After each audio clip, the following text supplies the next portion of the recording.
বড় পীর আব্দুল কাদের জিলানী মাহবুবে সুবহানী কুতুবে রব্বানী রাস্তা দিয়া চলতেছেন, একটা কুকুর সামনে দাঁড়ায় গেল। কুকুর ডাক দিয়া কয়, বড় পীর আমার কথার জবাব দিয়া তারপরে যাও, বলো তুমি ভালো নাকি আমি কুকুর ভালো? বড় পীর চিন্তায় পড়ে গেলেন, যদি বলি কুকুর তুই ভালো আমি খারাপ, আল্লাহর কোরআনের আয়াতের উল্টা হবে, কারণ বনি আদম হলো শ্রেষ্ঠ। যদি বলি তুই খারাপ আমি ভালো, তো অহংকারী আসিয়া যাবে। আর যদি বলি আমি খারাপ তুই ভালো, তো কোরআনের আয়াতের উল্টা হয়ে যাবে। এখন আমি খারাপও বলতে পারি না, ভালো বলতে পারি না। ভালো বললে আমি নিজে ভালো বললে অহংকারী হবে, আমি নিজে খারাপ বললে তুই কুকুর, ভালো বললে কোরআনের আয়াতের উল্টা হবে। আল্লাহর ওলি বান্দা মোরাকাবায় ঢুকলেন, আল্লাহ জবাব দিয়া দিলেন।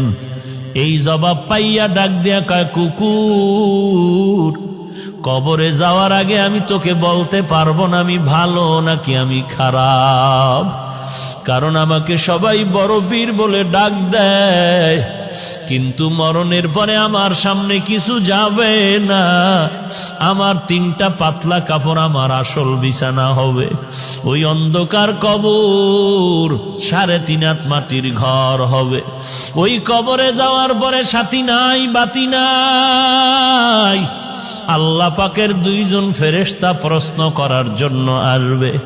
আসার পরে 1 নাম্বার প্রশ্ন, রবের পরিচয় দাও। 2 নাম্বার প্রশ্ন হবে তুমি ধর্মের পরিচয় দাও। 3 নাম্বার প্রশ্ন হবে তুমি রহমাতুল লিল আলামিনের পরিচয় দাও। যদি আল্লাহর শুকর জবাব দিতে পারি, তাহলে আমি তখন তোমাকে বলতে পারবো আমি আব্দুল কাদের জিলানী ভালো, তুই কুকুর বড় খারাপ। আর যদি ওই প্রশ্নের জবাব দিতে না পারি, তখন আমার কবর হয়ে যাবে জাহান্নামের আগুন। 1টা নয় 2টা নয়, 70 থেকে 99টা সাপ কবর ভরে যাবে। 2 পার্শ্বের মাটির চাপ। তখন আমি জবাব দিয়া বলতে পারবো, কুকুর তুই ভালো, আমি মানুষেও ভালো হতে পারলাম না, কারণ আমার কবরের মধ্যে আগুন জ্বলে, আমার আযাব হচ্ছে, তোর কোনো আযাব নাই। আমি কবরে যাওয়ার আগে তোকে জবাব দিতে। জিলানী ডাক দিয়া কয়, ও দুনিয়ার মানুষ, মরণের আগে কবরে গিয়া নাজাত না পাওয়ার আগ পর্যন্ত নিজেকে ভালো মনে করার উপায় নাই।